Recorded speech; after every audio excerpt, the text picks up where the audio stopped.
आदरणीय अध्यक्ष महोदय,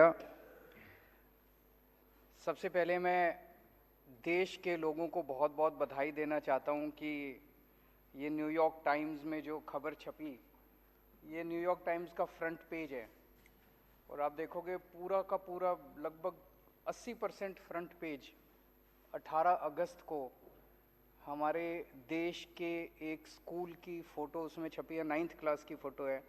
हमारे बच्चे कितने सुंदर लग रहे हैं इसमें।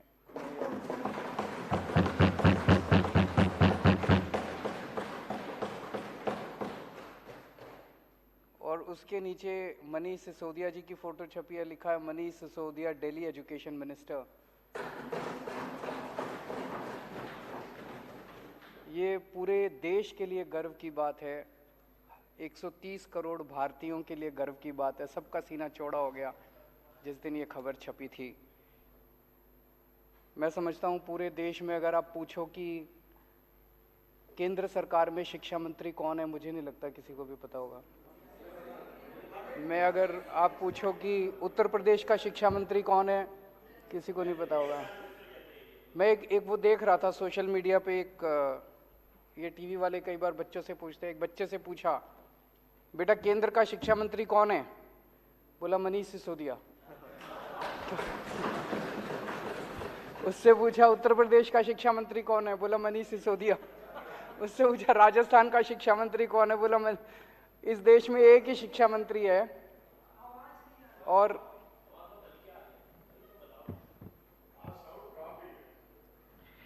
इस देश में एक ही शिक्षा मंत्री है। और अब तो ऐसे लगता है जैसे पूरी दुनिया में एक ही शिक्षा मंत्री है। अगर अमेरिका वालों से पूछो कौन शिक्षा मंत्री, तो वो भी कह रहे हैं भाई मनीष सिसोदिया। तो ये हर भारतीय के लिए गौरव की बात थी, बहुत गर्व की बात थी, सब लोगों को बहुत अच्छा लगा।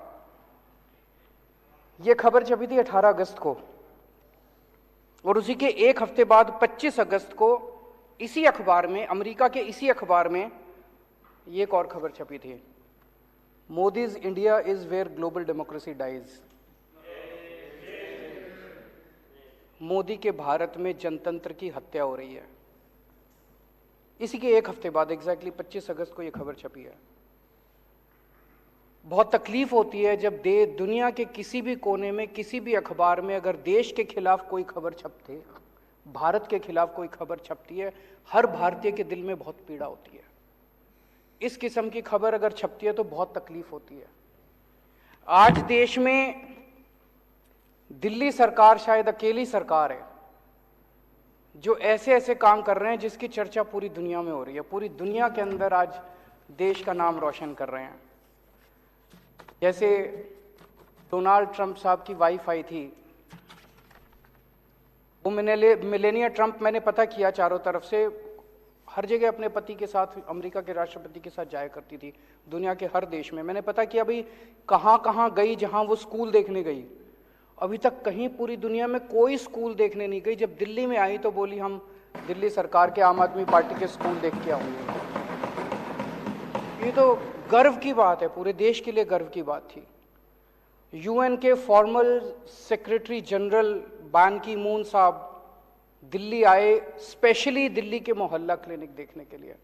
और ये खबर कि वो दिल्ली आके मोहल्ला क्लिनिक देखने के, ये पूरी दुनिया के सारे अखबारों में छपी, सारे देशों के सारे अखबारों में ये खबर छपी कि बान की मून और नॉर्वे की फॉर्मर प्राइम मिनिस्टर दोनों दिल्ली के मोहल्ला क्लिनिक देखने के लिए आए। फिर अभी सिंगापुर की सरकार ने मेरे को कहा, जी आप बहुत अच्छा काम कर रहे हो, हम आपके लिए पूरी दुनिया के मेयर बुलाएंगे और उन सारे मेयर को आके आप बताओ कि आप कैसे अच्छा काम कर रहे हो, उनको सिखाओ। ये तो देश के लिए कितने गौरव की बात है कि हमारे देश के किसी आदमी को बुलाया गया कि सिंगापुर, पूरे दुनिया के मेयर को हमें सिखाने का मौका मिलता। पूरा देश इसकी वजह से बड़ा खुश है।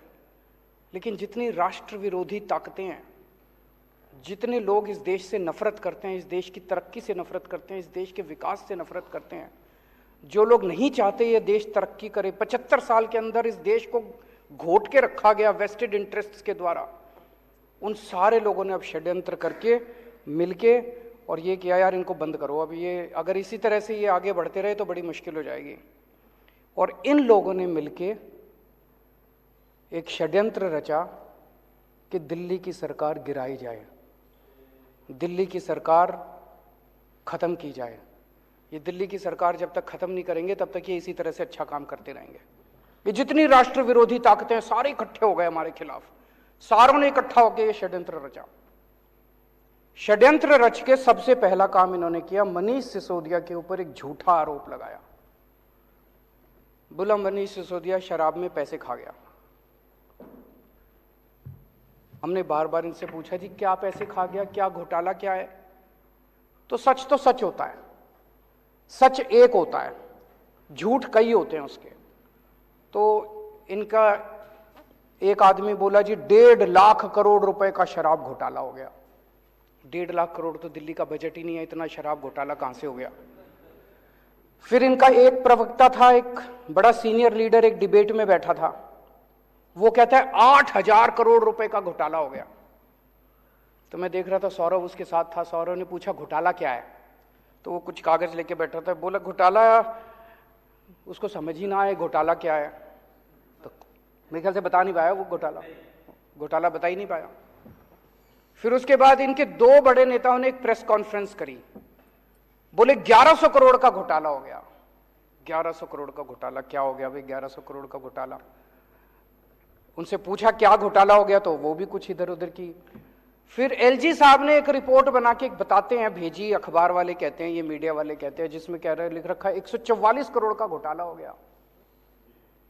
और अब सीबीआई ने जो एफआईआर करी है उसमें लिखा है 1 करोड़ का घोटाला हुआ है। और घोटाला क्या है सीबीआई की एफआईआर में? उसमें लिखा है कि एक शराब के वाले ने दूसरे शराब वाले के बैंक अकाउंट में 1 करोड़ रुपए जमा कराए। उसमें मनीष का क्या लेना देना है यार? एक शराब वाले ने दूसरे को 1 करोड़ रुपए जमा कराए बैंक अकाउंट में, कि क्या घोटाला है? घोटाला क्या है ये समझ ही नहीं रहा अभी तक। ये अभी आज है नहीं, आठों को अगर आप अगले अलग अलग कमरे में बिठा देते और एक एक से पूछते बेटा घोटाला क्या है, तो 5 को तो पता ही नहीं होता घोटाला क्या है। 3 अगर कुछ बताते तो ये कुछ बताता, ये कुछ बताता और ये कुछ बताता, क्योंकि झूठ तो अलग अलग होता है ना, सच एक होता है। सच क्या है? कोई घोटाला नहीं हुआ, सबसे ट्रांसपेरेंट पॉलिसी थी, कोई घोटाला नहीं हुआ। ये सब झूठे आरोप लगा रहे हैं। आरोप लगा के इन्होंने एफआईआर कर दी मनीष सिसोदिया के खिलाफ। अगले दिन रेड करने इनके घर पहुंच गए, 14 घंटे तक रेड करी। कितने कमरे हैं आपके यहां? 4-5 कमरे हैं। 4-5 कमरे में टॉयलेट, 2-3 टॉयलेट हैं, रसोई है। सारा छान मारा इन्होंने, इतना गहन जांच करी। दीवारों यूं यूं करके देखा, खोखली तो नहीं है दीवार, इसमें तो जेवर नहीं रख रखे, इसमें जो पिक्चरों में दिखाते। फिर वो उन्होंने गद्दे भी फाड़ फाड़ के देखे, गद्दों में तो नहीं रख रखे, तकिए फाड़ फाड़ के देखे, इनके सारे कपड़े, अलमारी, फलाना सारा कर करा के शाम को निकल गए।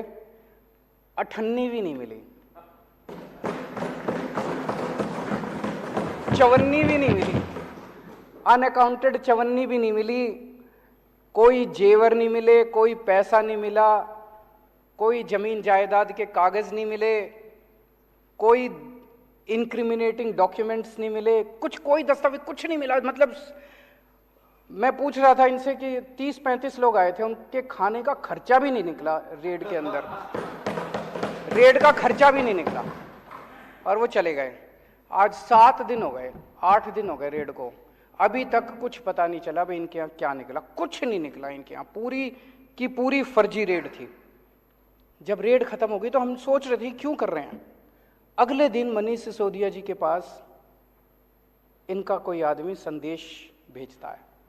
ये लोग संदेश भेजते हैं, बोले जी ऊपर से है, ये टॉप से, वहां से संदेश ये है कि आप केजरीवाल का साथ छोड़ दो, आम आदमी पार्टी तोड़ के 2-4 एमएलए और ले आओ, हम आपको आम आदमी पार्टी की सरकार अब गिराने जा रहे हैं बहुत जल्दी।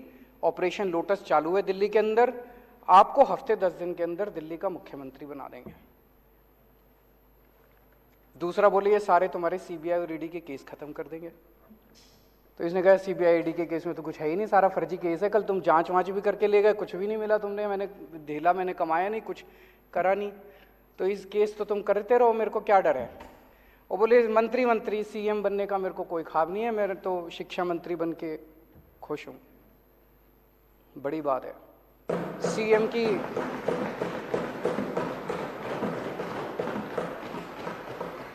की कुर्सी ठुकराना कोई हंसी खेल थोड़ी है। नहीं तो आदमी तो सीएम की कुर्सी के लिए पता नहीं इतिहास में कितने बड़े बड़े बवंडर हुए हैं, कितने बड़े बड़े, तो सीएम की कुर्सी ठुकरा दी इन्होंने। मैंने पिछले जन्म में कुछ पुण्य किए होंगे जो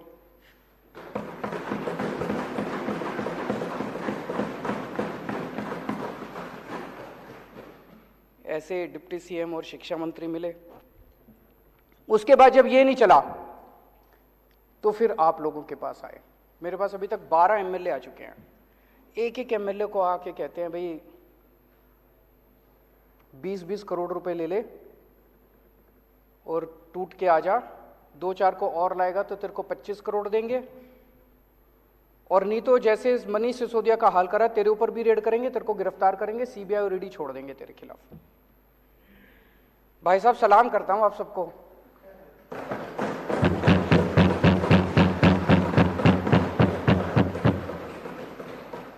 कोई नहीं टूटा, एक भी नहीं तोड़ पाई अभी तक। सारे आरोप झूठे हैं इनके।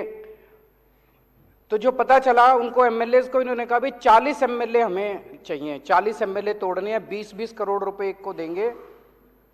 800 करोड़ रुपए इन्होंने कहीं रख रखे हैं दिल्ली में। ऑपरेशन लोटस दिल्ली इस नाम से चल रहा है, ऑपरेशन लोटस दिल्ली के नाम से इनका पूरा ये ऑपरेशन है। 800 करोड़ रुपए इन्होंने कहीं रख रखे हैं 20-20 करोड़ के हिसाब से। सब ये पूछ रहे हैं कि ये 800 करोड़ रुपए कहाँ हैं, किसके हैं। आज इस सदन में मैं बताऊंगा ये पैसे किसके हैं। आज मैं खुलासा करूंगा ये 800 करोड़ रुपए किसके हैं। लोग बता रहे हैं जी गुजरात के, पहले अभी थोड़ी देर पहले खबर आई है, एलजी साहब ने अब स्कूलों पे भी इंक्वायरी शुरू कर दी। तो कह रहे हैं भाई स्कूलों के बेसिकली तो रोकना है, स्कूल रुक जाएं, अस्पताल रुक जाएं, जितने अच्छे काम हो रहे हैं वो रुक जाएं, जनता को तकलीफ हो रही है। तो सब कह रहे हैं ये गुजरात की वजह से हो रहा है। गुजरात में जैसे जैसे हमारा ग्राफ बढ़ता जा रहा है, पागलपन छाया हुआ गुजरात में, लोग दुखी हो चुके हैं इन लोगों से। जहां जाते हैं हर गांव, पूरे के पूरे गांव आम आदमी पार्टी के साथ जोड़ते जा रहे हैं गुजरात। किसी ने सोचा नहीं था। लोग तो कहते थे इनका गढ़ है, कोई गड़बड़ नहीं है, गढ़ टूट रहा है, इनका किला ढह रहा है।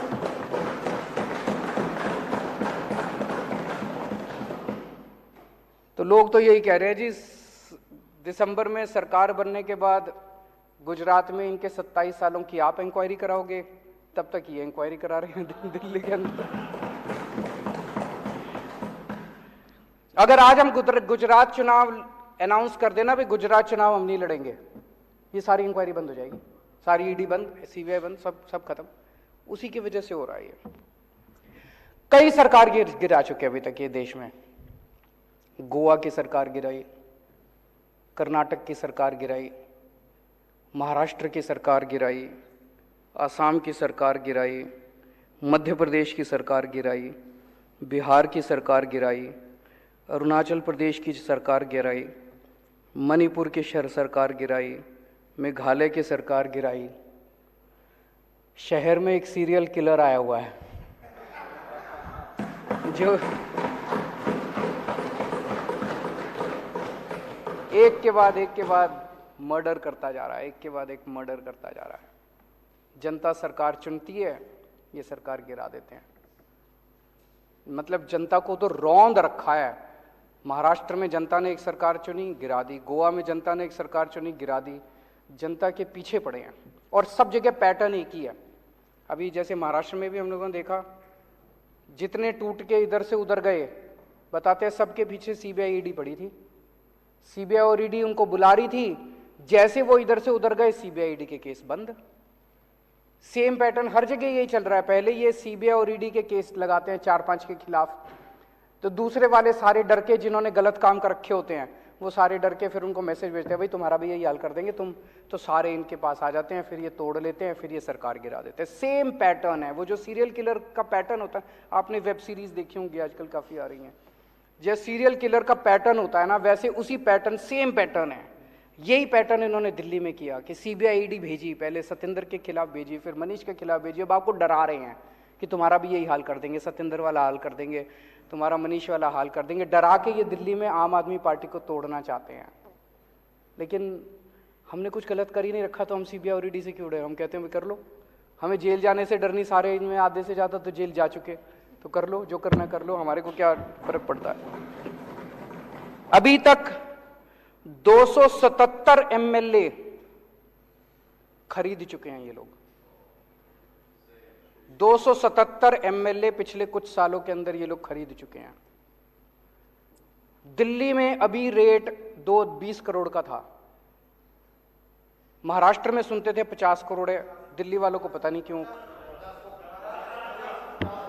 दिल्ली में कह रहे, पर मान लो 20 भी मान लो, 20 करोड़ के हिसाब से खरीदा तो 277 एमएलए के लिए इन्होंने 5,500 करोड़ रुपए खर्च किए, और दिल्ली के लिए 800 करोड़ रख रहे हैं, तो 6300 करोड़ रुपए 6300 करोड़ रुपए इन्होंने ऑपरेशन लोटस में खर्च किए। ये पैसा कहां से आया? ये पैसा किसका है? 6300 करोड़ रुपए खर्च कर दिए इन लोगों ने एमएलए खरीदने में। ये किसका पैसा है? इसका मैं आज खुलासा करना चाहता हूं। आज देश का हर आदमी महंगाई से बड़ा परेशान है। 2014 में डीजल का दाम था 54 रुपए, अब हो गया 90 रुपए। पेट्रोल का दाम था 2014 में 60 रुपए, अब हो गया 110 रुपए। सीएनजी 37 रुपए थी, 75 रुपए पहुंच गई। एलपीजी 410 रुपए की थी, 1053 रुपए का एक सिलेंडर हो गया। वनस्पति ऑयल 70 रुपए का था, 170 रुपए हो गया। और नमक 7 रुपए का था, 15 रुपए हो गया। हर चीज के दाम बढ़ गए, डबल ट्रिपल हो गए। एक आम आदमी बेचारा, तनख्वाह बढ़ी नहीं है, घर कैसे चलाए तो कैसे चलाए वो? ये जितनी जीएसटी, ये जितना महंगाई हो रही है, इतना जीएसटी लगा दिया इन लोगों ने। ये सारा पैसा कहां जा रहा है? ये सारा पैसा दो चीजों में जा रहा है। एक, अपने अरबपति दोस्तों के कर्जे माफ करते हैं, और दूसरे ये एमएलए खरीदते हैं। इन दो चीजों में जा रहा है। महाराष्ट्र की सरकार गिरानी थी तो छाछ पे जीएसटी लगा दी, दही पे जीएसटी लगा दी, शहद पे जीएसटी लगा दी, गेहूं पे जीएसटी लगा दी, चावल पे जीएसटी लगा दी। अगर अपने एक दोस्त का कर्जा माफ करना होता है, पेट्रोल के दाम बढ़ा देते हैं। दूसरे के दोस्त का कर्जा माफ करना होता है, डीजल के दाम बढ़ा देते हैं। अगर गोवा की सरकार गिरानी होती है, यहां पे जीएसटी बढ़ा देते हैं। जितना पैसा जीएसटी और महंगाई की वजह से हो रहा है, पेट्रोल का दाम बढ़ रहा है, डीजल का दाम बढ़ रहा है, इसका अधिकांश पैसा केवल और केवल अरबपति दोस्तों के कर्जे माफ करने में और ये एमएलए खरीदने के अंदर जा रहा है। अब ये कह रहे हैं झारखंड की सरकार गिरने वाली है। देख लेना, शर्तिया तौर पे मैं कह रहा हूं, अगले 10 दिन के अंदर कहीं ना कहीं जीएसटी या पेट्रोल या डीजल के दाम ना बढ़ जाए तो बढ़ेंगे, और वो सारा पैसा जो है वो एमएलए खरीदने के लिए जाएगा इनका झारखंड। आज मैं देश की जनता से कहना चाहता हूं, हमारे देश की जनता जरूरत पड़े तो देश के लिए बलिदान करने को तैयार है।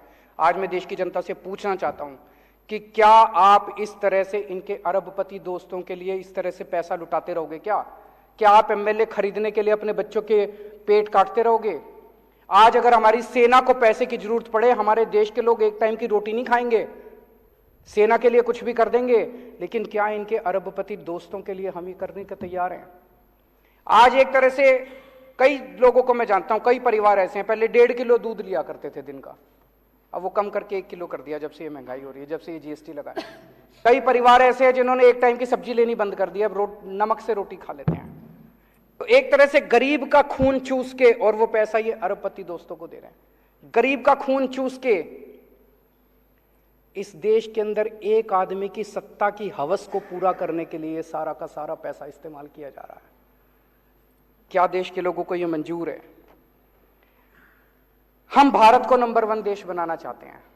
हमारा मकसद है, हमारा सपना है, पूरे देश के लोगों का सपना है कि भारत दुनिया का नंबर 1 देश बनना चाहिए।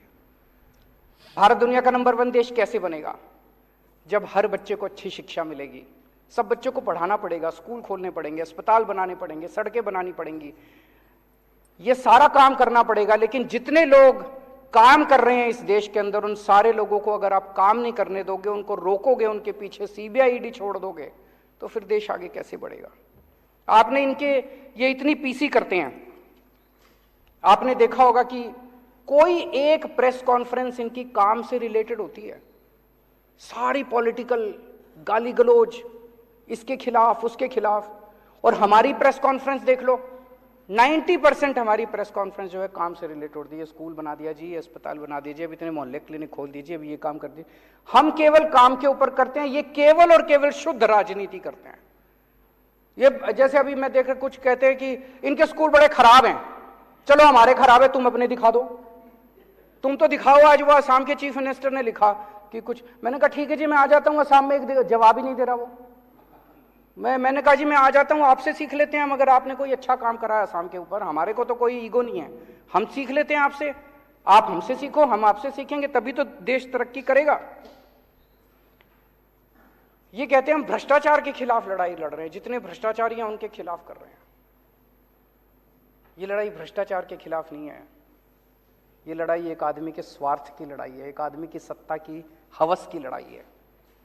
15 अगस्त को लाल किले पे खड़े होकर उन्होंने कहा पूरे देश को कि मैं भ्रष्टाचार की लड़ाई लड़ रहा हूं, देशवासियों मुझे आपका साथ चाहिए। साहब अगर आप भ्रष्टाचार की लड़ाई लड़ते तो आपको देशवासियों का साथ मांगने की जरूरत नहीं पड़ती। इसका मतलब आप जानते हैं कि देश आपके साथ नहीं है, आप ये जो नौटंकी कर रहे हो, इसका मतलब देश आपके साथ नहीं है, आपको मांगना पड़ रहा है। दिल्ली में मैंने भ्रष्टाचार की लड़ाई लड़ी, मैंने तो कभी नहीं कहा दिल्लीवासी खुद ही मेरे साथ हो रहे हैं, मैंने तो नहीं कहा दिल्लीवासियों मेरे को आपका साथ चाहिए। अभी कोई कल बता रहा था, एक ऑफिस में बैठा था, सरकारी ऑफिस में दिल्ली में, हमारा कोई वॉलंटियर बोला वहां पे अंदर अफसर काफी लेट कर रहा था, 1 घंटे से बिठा रखा था, तो वो आपस में बात कर रहे थे, 2-4 लोग बैठे थे। कहते इसको पता नहीं है अफसर को, अभी केजरीवाल को मैंने ट्वीट कर दिया ना, इसकी नाक में दम कर देगा। जनता को भरोसा है, हमें साथ मांगने की जरूरत नहीं पड़ रही। पंजाब के अंदर अभी हमने जिस तरह से भ्रष्टाचार के खिलाफ वार छेड़ा हुआ है, भगवंत मान ने तो कभी नहीं कहा मेरे को आपका साथ चाहिए। आपको पता है आपके साथ देश की जनता नहीं है, इस गंदगी में देश की जनता देख रही है कि आप भ्रष्टाचार के खिलाफ लड़ाई नहीं लड़ रहे, आप अपने स्वार्थ की लड़ाई लड़ रहे हैं, आप अपनी सत्ता की हवस की लड़ाई लड़ रहे हैं। मैं आज आपको 5 मुद्दे देता हूं, अगर आपकी लड़ाई भ्रष्टाचार की लड़ाई है, इन 5 में से एक के ऊपर आप जांच करा के दिखा दो, मैं मान जाऊंगा। गुजरात में जाता हूं आजकल, गुजरात में इतने पेपर लीक होते हैं, इतने पेपर लीक होते हैं, और सारे इनके आदमी कराते हैं, सारे इनके आदमी कराते हैं। जनता तंग आ चुकी है, बच्चे तंग आ चुके हैं, सुसाइड कर रहे हैं, पेपर रोज लीक हो रहे हैं और इनके लोग करा रहे हैं। एक भी आदमी पेपर लीक के मामले में जेल नहीं गया। मैं चैलेंज करता हूं, एक आदमी को दिसंबर के चुनाव के पहले आप जेल भिजवा के दिखा दो, अगर हिम्मत है तो लड़ाई आपकी भ्रष्टाचार के खिलाफ नहीं है, भ्रष्टाचार का तो आप बेनिफिशियरी हैं। इतना नशा गुजरात के अंदर बिक रहा है, बताते हैं इनके दोस्त का एक पोर्ट है, वहां पे कम से कम 10,000 करोड़ रुपए की ड्रग्स पकड़ी जा चुकी होंगी। हिम्मत है तो सीबीआई ईडी वहां भी करके दिखा दो। हैं 22,000 करोड़ बता रहे हैं, 22,000 करोड़ रुपए का नशा पकड़ा जा चुका, कोई सीबीआई नहीं है। 22,000 करोड़ रुपए की इनके दोस्त के यहां नशा पकड़ा गया, कोई सीबीआई नहीं, कोई ईडी नहीं, चोर यही नजर आता है इनको। मैं इनको चैलेंज करता हूं, जहरीली शराब से अभी 50 से ज्यादा आदमी मर गए, जहरीली शराब से। इनके आदमी बेचते हैं, इनके आदमी जहरीली शराब बेचते हैं गुजरात के अंदर। मैं चैलेंज करके करता हूं, एक आदमी के खिलाफ सीबीआई ईडी करके दिखा दो, नहीं करेंगे। अभी साहब बुंदेलखंड एक्सप्रेसवे का उद्घाटन करने गए, प्रधानमंत्री बुंदेलखंड एक्सप्रेसवे का उद्घाटन करने गए, उद्घाटन करने के 5 दिन के बाद वो धंस गया। इससे बड़ी बेइज्जती नहीं हो सकती देश की, इससे बड़ी बेइज्जती देश की नहीं हो सकती। मेरे यहां अगर कोई होता ना दिल्ली में, ऐसी तैसी कर देता मैं उसको, और इन्होंने कोई एक्शन नहीं लिया। उसके खिलाफ सीबीआई ईडी नहीं, बता रहे हैं उसको 2 और 4 ठेके और दे दिए, बड़ा शाबाश, बहुत अच्छा काम किया, उसको 4 ठेके बता रहे हैं और दे दिए। बुंदेलखंड एक्सप्रेसवे धंस गया, उसकी कोई सीबीआई ईडी नहीं है। 10 लाख करोड़ रुपए के कर्जे जिनके माफ करे, 10 लाख करोड़ रुपए के अपने अरबपति दोस्तों के इन्होंने कर्जे माफ कर दिए। उसमें कई लोगों ने बीजेपी को चेक में डोनेशन दे रखी है। इससे बड़ा सबूत रिश्वत का हो सकता है? भाई तुमने उससे डोनेशन ली और डोनेशन लेके उसके कर्जे माफ कर दिए, इससे बड़ा रिश्वत का सबूत क्या होगा? हिम्मत है तो जरा सीबीआई ईडी 5 केस दे दिए मैंने आज, कहोगे तो और 50 और दे देंगे। तो लड़ाई भ्रष्टाचार की नहीं है, लड़ाई स्वार्थ की है, लड़ाई सत्ता हथियाने की है, जनता को तंग करने की है। पिछले कुछ दिनों से ये चल रहा है कि इन्होंने इतने आदमी, इतने एमएलए तोड़ लिए, इतने एमएलए तोड़ लिए, इतने, मेरे पास कई फोन भी आ रहे हैं लोगों के कि जी सब ठीक है ना, 2-4 कितने गए, बहुत फोन आ रहे हैं मेरे पास। तो अध्यक्ष महोदया, मैं इस सदन के अंदर कॉन्फिडेंस मोशन लाना चाहता हूं, दिल्ली की जनता को दिखाने के लिए कि उन्होंने जिन लोगों को चुना है वो एक एक हीरा है।